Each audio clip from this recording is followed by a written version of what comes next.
Bharatiya Janata party इस बात के लिए प्रतिबद्ध है कि हमें हर हिंदू की रक्षा करनी है। हिंदू रक्षा के लिए यूपी के सीएम योगी आदित्यनाथ अब फुल अटैकिंग मोड में आ गए हैं। कभी सनातन के लिए सत्ता ठुकरा देने का ऐलान करने वाले योगी आदित्यनाथ ने हिंदू रक्षा का प्रण लिया है। योगी आदित्यनाथ को ऐसे ही हिंदुत्व का पैरोकार नहीं कहा जाता। योगी ने जो कहा वो 15 दिनों में सच बनकर बंगाल में दिख गया। 100 हिंदू परिवारों के बीच में एक मुस्लिम परिवार सबसे सुरक्षित रहता है, लेकिन मैं कहता हूं 100 परिवारों के बीच में एक हिंदू की बात तो दूर करिए, 100 मुस्लिम परिवारों के बीच में 50 हिंदू सुरक्षित रह सकता है क्या? नहीं रह सकता। अब बांग्लादेश आपके सामने उदाहरण है, इससे पहले पाकिस्तान उदाहरण था, अफगानिस्तान में क्या हुआ था। आज जब बंगाल जल रहा है, वक्फ कानून पर सड़कों पर बवाल मचा है, ऐसे वक्त में यूपी के भगवाधारी मुख्यमंत्री ने एक बार फिर ये सशक्त आवाज उठाई है। पाकिस्तान में, बांग्लादेश में पीड़ित हिंदू कहां जाएगा? और हिंदुस्तान की तरफ ही आएगा। दुनिया के अंदर कहीं भी कोई पीड़ित हिंदू होगा, वह आकर के अंततः हिंदुस्तान में ही आएगा और वह भारत में आकर के ही शरण लेने के लिए। ये सिर्फ एक बयान नहीं, ये एक प्रण है। हिंदुओं की आस्था पर हमला हो और योगी चुप रहे, ऐसा हो नहीं सकता। वो पहले भी बोले हैं और अब भी खुलकर बोल रहे हैं। योगी आदित्यनाथ लखनऊ में डॉक्टर भीमराव अंबेडकर की जयंती से एक दिन पहले आयोजित सम्मान समारोह को संबोधित कर रहे थे। अपने संबोधन में योगी ने वक्फ संशोधन बिल का विरोध करने पर विपक्ष को आड़े हाथों लिया। योगी ने कहा कि वक्फ के नाम पर लोगों को डराया जा रहा है। पश्चिम बंगाल में हिंदुओं की हत्या करवाई जा रही है, लोगों को घरों से खींचकर मारा गया।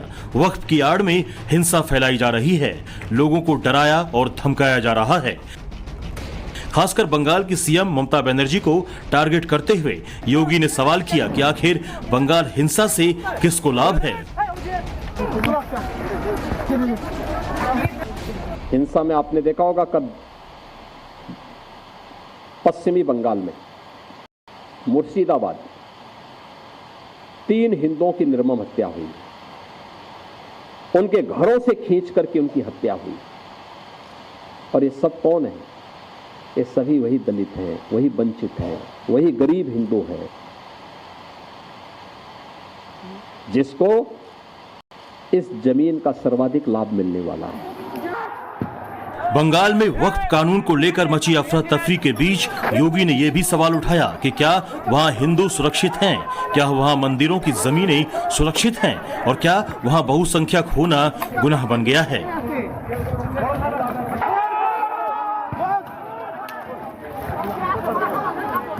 ये वही राज्य है और ये देश वही देश है जिस देश में वक्फ के नाम पर लाखों एकड़ लैंड कब्जे की गई है। और उनके पास कोई कागज नहीं, कोई राजस्व रिकॉर्ड नहीं, और राजस्व रिकॉर्ड नहीं तो सभी को वापस लेने की कार्रवाई जब इस संशोधन विधेयक संसद में पारित हुआ है और अब इस पर कार्रवाई हो रही है तो इसके लिए हिंसा भड़काई जा रही है। हिंसा में आपने देखा होगा कब पश्चिमी बंगाल में मुर्शिदाबाद 3 हिंदुओं की निर्मम हत्या हुई, उनके घरों से खींच करके उनकी हत्या हुई। और ये सब कौन है? ये सभी वही दलित हैं, वही वंचित हैं, वही गरीब हिंदू हैं। इन सवालों के बीच योगी आदित्यनाथ ने कड़े शब्दों में संदेश दिया है कि बीजेपी हिंदुओं के साथ है, हर कीमत पर, हर हाल में।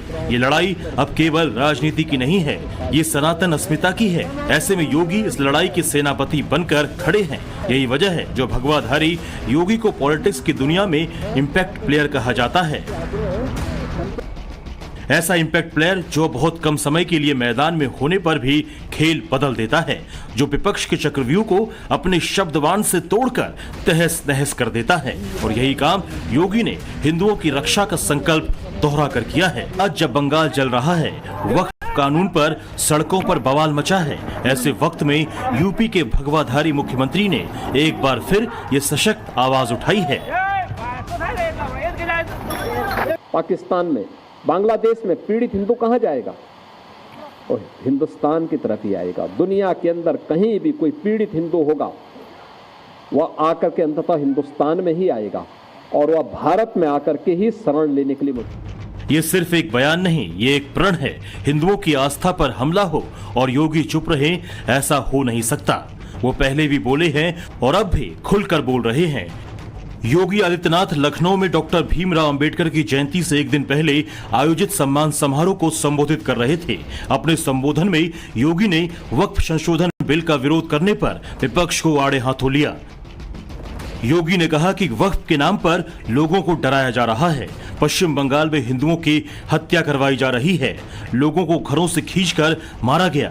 वक्फ की आड़ में हिंसा फैलाई जा रही है, लोगों को डराया और धमकाया जा रहा है।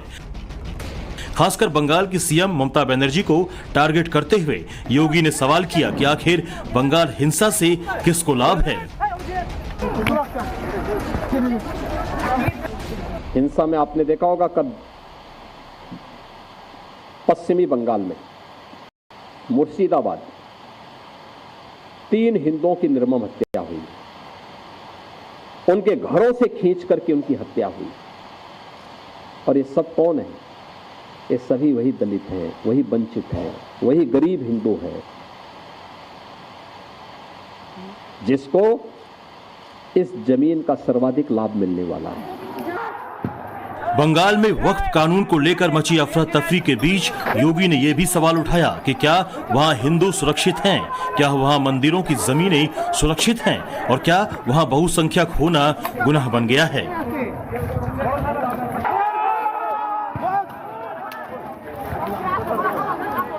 ये वही राज्य है और ये देश वही देश है जिस देश में वक्फ के नाम पर लाखों एकड़ लैंड कब्जे की गई है और उनके पास कोई कागज नहीं, कोई राजस्व रिकॉर्ड नहीं। और राजस्व रिकॉर्ड नहीं तो सभी को वापस लेने की कार्रवाई जब इस संशोधन विधेयक संसद में पारित हुआ है और अब इस पर कार्रवाई हो रही है तो इसके लिए हिंसा भड़काई जा रही है। हिंसा में आपने देखा होगा कब पश्चिमी बंगाल में मुर्शिदाबाद 3 हिंदुओं की निर्मम हत्या हुई, उनके घरों से खींच करके उनकी हत्या हुई। और ये सब कौन है? ये सभी वही दलित हैं, वही वंचित हैं, वही गरीब हिंदू हैं। इन सवालों के बीच योगी आदित्यनाथ ने कड़े शब्दों में संदेश दिया है कि बीजेपी हिंदुओं के साथ है, हर कीमत पर, हर हाल में। ये लड़ाई अब केवल राजनीति की नहीं है, ये सनातन अस्मिता की है। ऐसे में योगी इस लड़ाई के सेनापति बनकर खड़े हैं। यही वजह है जो भगवाधारी योगी को पॉलिटिक्स की दुनिया में इम्पैक्ट प्लेयर कहा जाता है। ऐसा इम्पैक्ट प्लेयर जो बहुत कम समय के लिए मैदान में होने पर भी खेल बदल देता है, जो विपक्ष के चक्रव्यूह को अपने शब्दवान से तोड़कर तहस नहस कर देता है। और यही काम योगी ने हिंदुओं की रक्षा का संकल्प दोहरा कर किया है।